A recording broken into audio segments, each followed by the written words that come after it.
Okay guys, hey, this is Sam, and a lot of Facebook going back and forth on Pensado's Place and a couple other spots about talking about drum mixing. So I wanted to do a quick tutorial, a little bit how I do my drum mixing. I'm going to try to do this fast. At some point I'm going to stop talking and just kind of let the screen grab roll, and you can kind of see as I put on plugins and do different things here.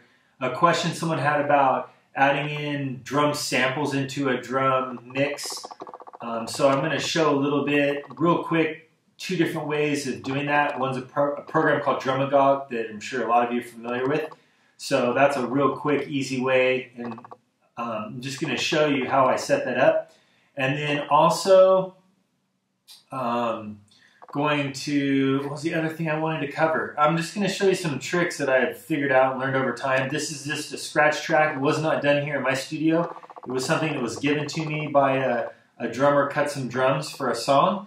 So this was not done per se in a big studio. And I think that's what a lot of people are getting, is drum tracks that were done in different places.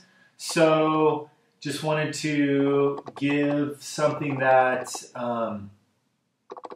could kind of maybe show you a few new tricks and inspire you. This isn't the end all. I know there's a million different ways to fry a fish, and but this is just a little bit of how I do drum mixing when I've been given a session. I have a song here, and I must say it's like a little bit slower than an average song, and your drummer is obviously going to make a big difference too. Well-played drums go so far along in mixing, in the mixing process. It really helps out a lot. And this is a wide open song. So first thing I was going to show here, if you look, is tom editing. I'll make this real quick. A lot of times I go in and zoom in and do a real quick editing of toms. Another thing I do real quick is I got a mono room track. So here's a mono room track. So something that I will do is go up and put in a plugin that's going to change it into stereo. And so the way I do this is I'll just use a very typical delay. I'm going to use short delay. And here, short delay in stereo is what I'm looking for. And you'll see right there as I did that, that the room mic became a stereo track from a mono track. And if you look real quick here, I'm going to show you real quickly how I do this. Real quick, I'm going to make one side mix 100% and the other side at 0.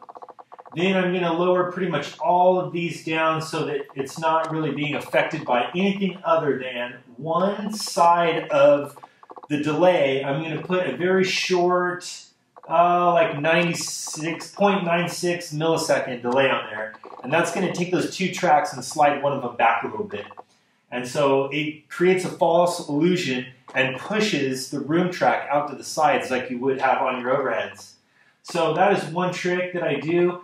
I have all of the plugins here that I'm going to use disengaged. So you might not have all these plugins. So again, it's one of those things you're going to use what you have and what works for you. But you're going to hear kind of what this does as it goes along. Another thing I'm going to do before I hit play here and show you what I got is I'm going to quickly show you one method of putting in samples. And so what I'm going to do is I'm going to zoom out here. I'm going to take this whole kick track in Pro Tools. If you go into your audio suite, this is a plugin people have been using for years, Sound Replacer. So here in Sound Replacer, you need to put where it's going to. I'm going to put it under kick sample. I like to turn off the mix and the dynamics. I'm going to go and just pick a kick sound that I already kind of looked at. This one is going to be kick medium right here. Some samples that I traded stuff with different people, and someone gave me these. I don't even remember where I got them from. But I'm going to choose a kick that kind of goes along with the kick that I have here. I kind of went through and listened to all of that already. So I found a kick that sounds like in the ballpark what my kick sounds like. So I'm going to choose that one. And you're going to see here is if I go down the track a little bit, I'm going to find a place where there's a kick. Oh boy, hope I can do that. All right, well anyways, if you just bring this down, hug it pretty close, it's going to find your kicks in the track you have selected, and it's going to put them on this track. And so I'm going to go ahead and hit render here, and you'll be able to see a new track here with this sample kick. Should be placed, if I can zoom in here and see, should be placed where all your other kicks are. Sometimes I even like to zoom in all the way. Whoa, that's a really heavy sample you can see there. I like to zoom in all the way sometimes and just make sure that it's even in phase with my other kicks. Man, it looks a tiny bit like it needs to be pushed forward for all of these waveforms to line up. And you're just going to have to mess with these things. That's part of the game, is just playing with it a lot. So I'm going to come up here and delete some space so that I can see closer here. And you can see right there, I just have to see what that sounds like. Might not totally line up perfect. And I'm also going to do the same thing with the snare. I don't have a real big snare track here, but again, I'm going to go Audio Suite, do that real quick. Sound Replacer. We're going to the snare sample. I'm going to click here and pick just one of these. I probably want snare crack. Maybe snare hard is a good one. I'm going to choose that, and we'll see how that sounds in just a minute. I'm going to lower this down. Let's see if I can, again, find a snare hit somewhere here. Sometimes you just got to move this thing around until you find where one of your snares is. I'm not seeming to be able to find it. But this should work. I'm pretty low down here, so it should land on my snares. So I'm going to hit render, and it's going to put a new track that has snares. That looks like that all lines up for doing it blindly. Again, going real quick here. But what I'm going to do now is I'm just going to hit play, and I'm going to mute my samples to begin with. Let me add one other thing here before I just start to show you what this sounds like and add in all the plugins, is that I've bussed my kicks and snares to another track, a parallel track that has a pretty squished compressor. This one's called Solid Bus Compressed Native Instruments, and I just went down to crushed. I selected and just picked their crushed one, and I, again, put that on a sidechain, and these buses of snare and kick are going to that track. So at some point, you'll see me unmute this, and then you'll get an idea of what this all sounds like when you run it to a sidechain as well. And then I have some reverb on there to try to make a bigger sound. I have a bass guitar I might throw in just for a second so you can hear it in context with the bass, because it's just raw drums. So anyways, I'll hit play. I'm not going to talk anymore. I'm just going to kind of let this play out, and I'm going to slowly take off and on things and kind of solo things so you can see what some of these plugins are doing for these raw drums. All right, so here we go. This is going to be the drums without any effects, any samples on there to begin with.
That was real quick, just one pass through the song and just kind of reactivated some of the plugins in there. That was probably like, I don't know if that was too fast to even hear what all was going on and happening. My computer's lagging a little bit, I guess because I'm recording screen, QuickTime screen recording at the same time.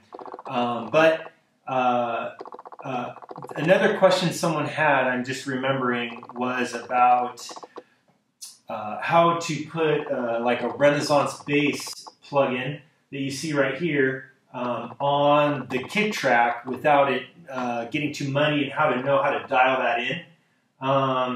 And again, I put an EQ on and carve off a lot of the lows that would make a kick typically muddy. And this seems really backwards, but after that plugin, then I put on some of the Renaissance bass EQ. That's just a way I figured out how to do it, how to get some of that sub kick sound in there. So again, some of it is trying out different samples. Sometimes I put 2 or 3 or 4 different samples of kick and snare alongside of my recorded kick and slowly blend, bring up or down just to hear what the differences sound like in combination with each other. And then again, another trick is parallel sending them all to a side chain, an auxiliary track with a squished compressor on there, and that a lot of times can glue things. And just a little bit of that, bringing that into the mix as well as having a reverb on there that they all kind of share a tiny amount of reverb. So this is kind of how to get a bigger drum sound out of drums that were maybe recorded in someone's living room or garage or something that wasn't well treated, but you got some good performance and close mic sound. So I don't know, hopefully this helped a little bit. I went through that all pretty quick. You might have to rewatch it or slow it down or pause it on parts to see what my settings were. But it's not a ton of plugins going on there. A lot of subtractive EQ. There's some bleed in different parts. I could hear that I need to go back in and nudge over in time some of the samples to make them all line up in time. That always is a process and takes time. So anyways, hope you got something out of this. And until next time, Sam here at Ear Witness Studios and mixing tutorial on mixing some drums. All right, bye.